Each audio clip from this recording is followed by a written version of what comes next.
When I was a kid, I always wanted to be Indiana Jones, and this game allows me to keep that dream alive. This is our review of Lost Ruins of Arnak.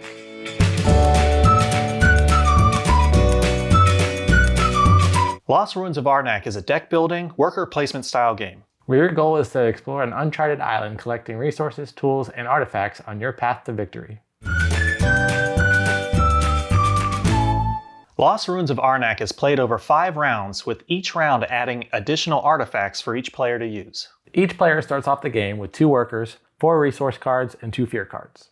On their turn, a player can take 1 main action and as many free actions as they want. Free actions are notated with a lightning bolt symbol on them. Assistants, idols, and even other cards will have that symbol. The main actions a player may take are digging at a site, discovering a new site, overcoming a guardian, buying a card, playing a card, research, or passing their turn. Digging at or discovering a new site requires a player to pay the fee and then place their available worker on the site. When you place a worker on one of those sites, you'll get the resources that are available there.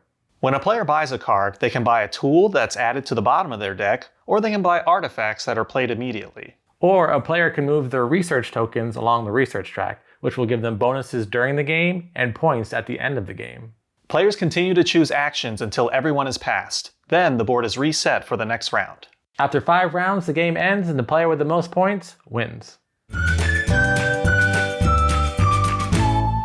This game came out in 2020 and we saw posts all over social media with everyone posting pictures of the box and all the player pieces and the game board and everything.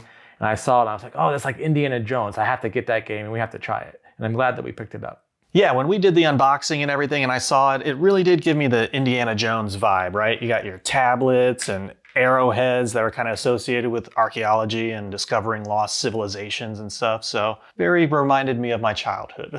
One of the first things you notice when you set up the board is just how massive the board is. It takes up a lot of table space. So it definitely has a big table presence. When you look at it, it's like, wow, there's a lot of game going on here. And then the next thing that you notice are a lot of the cool pieces. So the workers are fun. Again, the Indiana Jones theme with the little fedora on the little worker. And then all the artwork on all the cards, whether it's the artifacts, the tools, the idols, or the dig locations. It's just beautiful artwork all around. And like Kenny said, although the board is pretty big, and you even have these little player boards too, it does kind of keep everything organized and as efficient as possible. So it doesn't really expand out further than just this. And one thing that I really like about the game is the rule book. It's themed as if it's a journal for the expedition. So it has kind of theming going along with the actual rules and instructions. And I feel that the rule book is very easy to follow. It goes in a nice order of this is what you do, this is what this is what it can do, this is how you earn points, this is how the round ends, this is how the game ends. Very easy to understand. Even though that looks like there's a lot going on, once you read the rule book, it's like, oh, this is pretty simple. This game is interesting because it combines deck building with worker placement. So when you first play the game, there's a lot of options that you can do and you're not exactly sure which strategy you should take. You're like, well, should I get the cards and then build up my deck and have more stuff later? Or will that end up not working for me too well? Should I place my worker immediately to get those resources before somebody else does? So when you're playing, you're just not exactly sure how to start. After you play the game a few times, you can kind of get your strategy. But that first game, you really is a little overwhelming. You're going, oh, what should I do? What should I do? What should I do?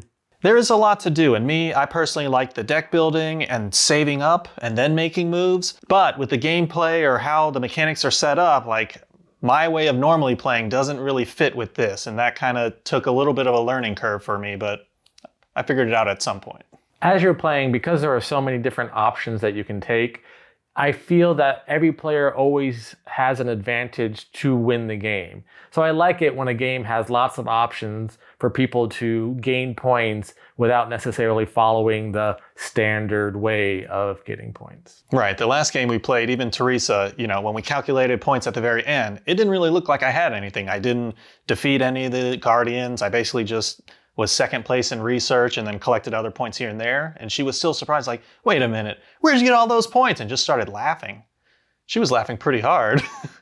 I love worker placement games, and this one incorporates a little bit with the worker placement. However, I do feel that's one area where it is lacking, is that because you only have the 2 workers, You aren't able to get as many resources to do as many options as you can. Yes, once you've played the game enough, you can learn the ways to get the resources that you need to accomplish what you need.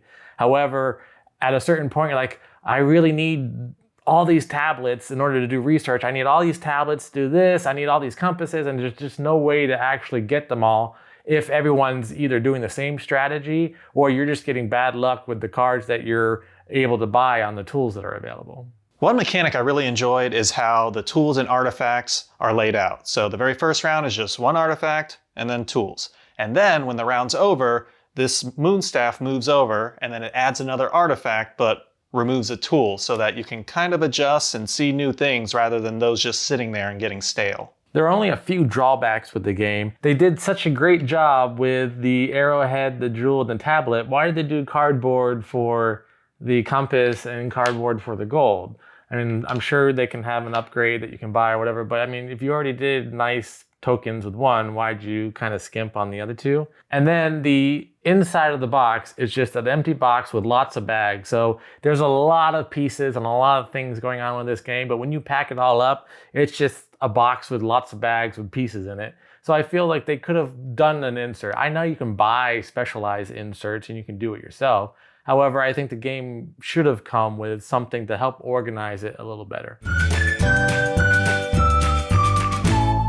Overall, I'm going to give this game a 9. I really enjoy a lot of this game, even though I had a little nitpicky things here and there that I think that they could have done better on with the pieces. I still love most everything about this game. This game was nominated for the 2021 Kennerspiel Des Jahres. It lost to Paleo.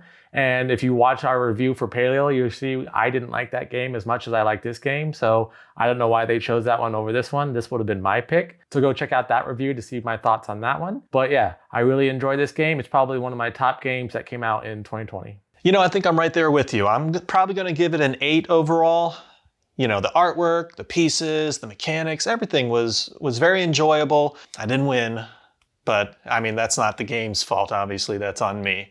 But I'll play it again and I'll still have a lot of fun. And Teresa gives it a 10. And Juliana gives it a 3. And that was our review of Lost Ruins of Arnak. What'd you think? Did you enjoy donning your fedora and traveling through the ruins? Let us know in the comments below. And if you enjoy our content, please like this video and subscribe to our channel. Until next time, I'm Lee. And I'm Kenny. Do do do do do do do.